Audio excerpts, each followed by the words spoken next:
देखिए मैया जी छुप गई है खाने में, दिख रही है ना। कह रहा था कितनी सुंदर बन के आई हूँ, तुम पुरानी लग रही, पुरानी। तो सो गया होगा। आओ मोबाइल देख रहा पसे पसे। नहीं ना चाची, फिर से तो बुखार आ गया उसको। मैंने कोई कल से चढ़ गई उसको बुखार। चलो भाभी चलो। वायरल है ये सब। नहीं, सुबह 6:30 बजे जाता है ना वो, 1:30 बजे आता है। बहुत एग्जर्शन और दे और पतली कर एक थोड़ी देर बाद चलाते हैं।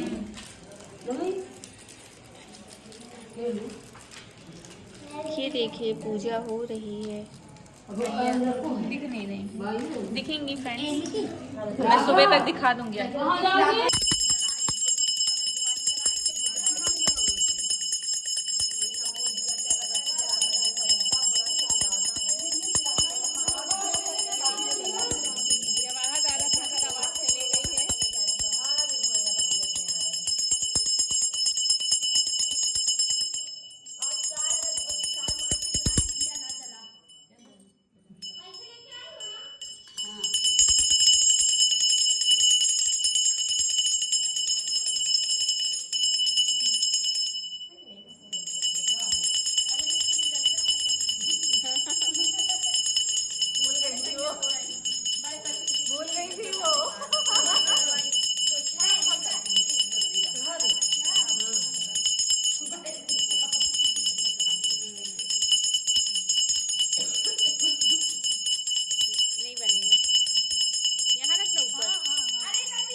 बच्चों ने लगाई, मैं भी तो ऐसे ही करती हूँ, अपने बच्चों से लगवा के आ जाती हूँ।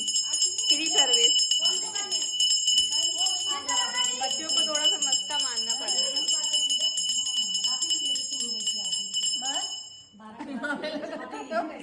हमें दो ना बुआ एक बार।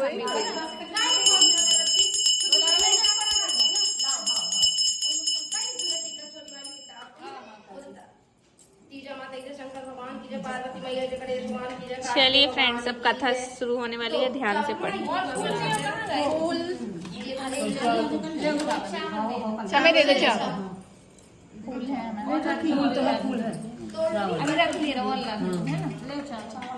फ्रेंड्स कथा स्टार्ट होने वाली है, तो सुनिएगा ध्यान से। छोटा भाभी के पास बर्तन ले लिए। छोटी भाभी चावल चावल सती मैया की जय। श्री गणेश पावन भूमि कैलाश पर्वत पर विशाल वृक्ष के नीचे भगवान शिव पार्वती सभी गयाओं सहित 12 चाची जल्दी जल्दी पढ़ती हैं फ्रेंड्स, ध्यान से सुनना।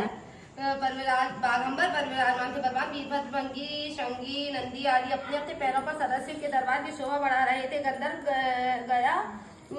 गंधर्व गण, किन्नर, ऋषि हर भगवान की विधि अनुष्ठान, छंदों से स्तुति गान, स्वर आलापों से वाद्यों में संलग्न थे। उसी सुअवसर पर महारानी पार्वती जी ने भगवान शिव से दोनों हाथ जोड़कर प्रश्न किया कि हे माहेश्वर, मेरे बड़े सौभाग्य की जो मैंने आप सरीखे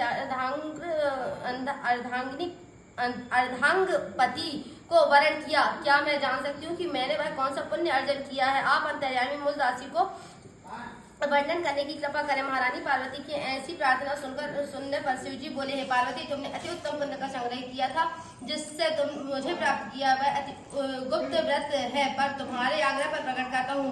की भाद्रपद के शुक्ल पक्ष की तीज व्रत के नाम से प्रसिद्ध यह व्रत जैसे तारागणों में, चंद्रमा, नवग्रहों में, सूर्य वर्णों में, ब्राह्मण देवताओं में, गंगा पुराणों में, महाभारत वेदों में, सोम इंद्रियों में मन, ऐसा यह श्रेष्ठ व्रत है जो तीज हस्त नक्षत्र युक्त पड़े और वह और भी महान पुण्यदायक होती है।